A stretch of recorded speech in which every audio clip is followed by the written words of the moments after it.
الرحمن الرحیم. عزیزان من، آپ کا درس میں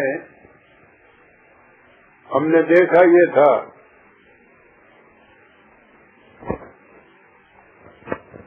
کہ خدا پر ایمان رکھنے والوں اور اس کے مقرر کردہ نصب العین تک پہنچنے والوں کی یہ شدت آرزو دعا بن کر ان کے لبوں پر آئی تھی کہ اہدنا الصراط المستقیم، ہماری رہنمائی سیدھی توازن بدوش راہ کی طرف کی جائے.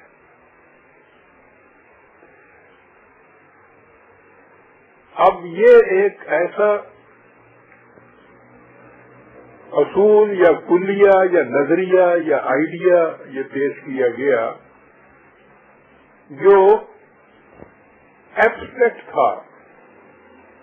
محسوس نہیں تھا. قرآن کریم کا انداز یہ ہے کہ وہ جہاں ایک کلیہ یا نظریہ پیش کرتا ہے تو اسے وہ تصوراتی یا صرف آئیڈیل نہیں رہنے دیتا، بلکہ محسوس انداز سے اس کی خود وضاحت کرتا ہے، تاکہ کوئی شخص یا تو خود فریبی میں مبتلا نہ ہو جائے کہ اپنے طور پہ سمجھ لے کہ میں اس کلیہ یا اصول کا اتباع کر رہا ہوں، یا کوئی دوسرا اسے دھوکہ نہ دے دے کہ وہ غلط طریق کے اوپر چلا رہا ہو اور کہہ یہ رہا ہو کہ یہ وہی چیز ہے کہ جو خدا نے اپنے ہاں کہی ہے. دونوں قسم کی گمراہیاں دنیا میں موجود ہیں، خود فریبی کی بھی اور فریب کاروں کی پھیلائی ہوئی بھی. تو قرآن کریم نے ان دونوں سے بچانے کے لیے کیا یہ ہے کہ جہاں وہ کوئی ٹروتھ بیان کرتا ہے، کوئی صداقت بیان کرتا ہے، کوئی حقیقت بیان کرتا ہے تو اسے ایبسٹریکٹ نہیں رہنے دیتا، کنکریٹ شکل میں اس کی مثالیں پیش کر دیتا ہے تاکہ یہ پرکھنے میں کسی قسم کا شک و شبہ نہ رہے کہ جس چیز کی ہم آرزو رکھتے ہیں یہ وہی ہے، کہیں التباس تو نہیں، ابہام تو نہیں، دھوکہ تو نہیں، فریب تو نہیں. تو یہ جو صراط مستقیم تھی اس کے متعلق اگلے ہی لفظ میں یہ کہہ دیا صراط الذین انعمت علیہم، یہ ان لوگوں کا راستہ ہے کہ جنہیں تو نے اپنے انعامات، اپنی نعمتوں سے نوازا. اب یہ چیز آپ دیکھتے ہیں کہ ایبسٹریکٹ سے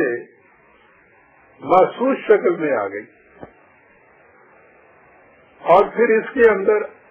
انعمت علیہم یہ ماضی کا صیغہ ہے، پاسٹ کا ٹینس ہے، اور اس میں بھی قرآن کا ایک بڑی گہری حقیقت پوشیدہ ہوتی ہے. قرآن کا انداز یہ ہے کہ جہاں وہ اپنا کوئی کلیہ یا صداقت، کلیہ یا نظریہ یا اصول پیش کرتا ہے، اس کی صداقت کے ثبوت میں تاریخی شواہد پیش کرتا ہے،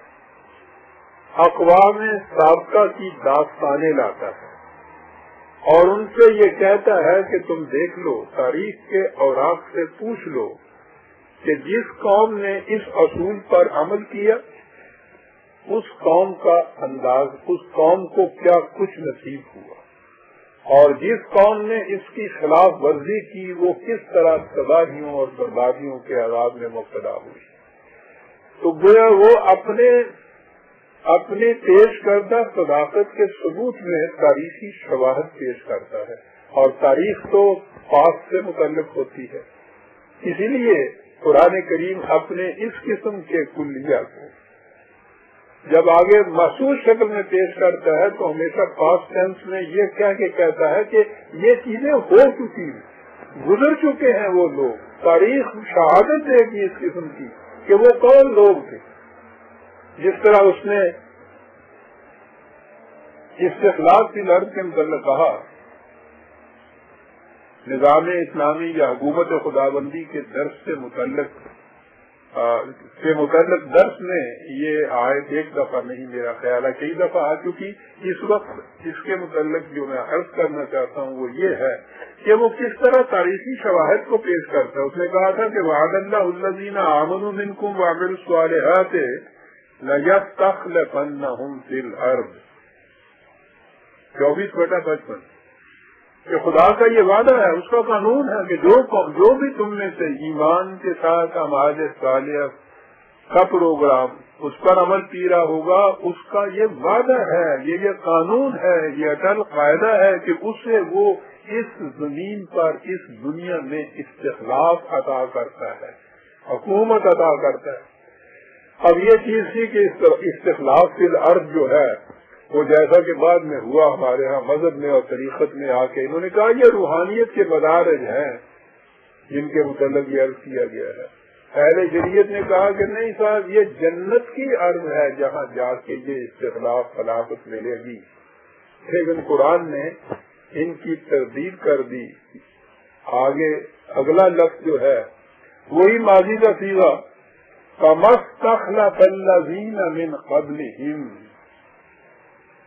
جس طرح کی خلافت عرضی اس نے تم سے پہلی اقوام کو عطا کی. تو اب تاریخ میں ہم دیکھ لیں گے اور قرآن کریم پھر ان کی شہادات پیش کرتا ہے، اقوام عالم کی شہادات میں پیش کر کے کہتا ہے کہ یہ تھی وہ قوم کے جسے ہمیں استخلاف فی الارض سے نوازا تھا. اس کی حکومت کو دیکھو، ان کی مملکت کو دیکھو، ان کی قوتوں کو دیکھو، ان کو اقتدار کو دیکھو. تو تاریخ نے بتا دیا کہ استخلاف فی الارض سے مفہوم کیا ہے. اب اس بڑی اور محسوس کنکریٹ ایویڈنس کے بعد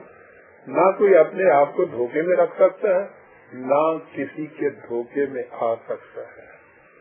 تو قرآن کریم نے اپنے اسی اصول کے ماتحت جب یہ کہا صراط الذین اور لوگ انعمت علیہم، سابقہ زمانوں میں جن پر تم نے اپنا انعام کیا، جنہیں اپنی نعمتوں سے نوازا. تو اب دو چیزیں ہیں جو ہمارے لیے سمجھنے کی ہو گئی. ایک تو یہ کہ اس کے نزدیک نعمت سے مراد کیا ہے، اور دوسری چیز کہ جن اقوام کو ان انعامات یا ان نعمتوں سے نوازا تھا، تاریخ ان کے متعلق کیا بتاتی ہے کہ ان کی کیفیت کیا ہو گئی تھی. اب نعمت کا مفہوم بھی قرآن سے متعین ہو جائے گا، اور اس کے بعد جن کو ان نعمتوں سے نوازا گیا، جنہیں منعم علیہ کہتے ہیں، ان اقوام کی داستانوں سے بھی معلوم ہو جائے گا کہ جن قوموں کو خدا کی نعمتیں، خدا کے انعامات میسر ہوتے ہیں یا مؤثر ہوتے تھے، ان کی کیفیت کیا تھی.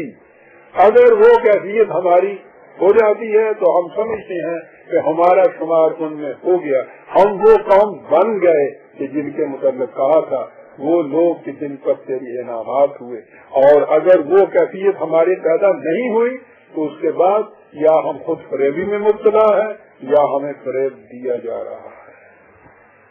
تو آپ نے غور فرمایا کہ صرف اتنی سی چیز سے کہ اس نے وہ ماضی کا صیغہ کیوں استعمال کیا ہے، پاس کی طرف کیوں لے گیا ہے، اتنی بڑی اہمیت ہے اس چیز کے اندر. قرآن کے دعوی کے پرکھنے کا معیار تاریخ کی شہادات ہے. ابھی خانے میں تو صراط الذین انعمت علیہم، یہ وہ راستہ ہے صراط مستقیم کہ جس پر چلنے سے انعامات خدا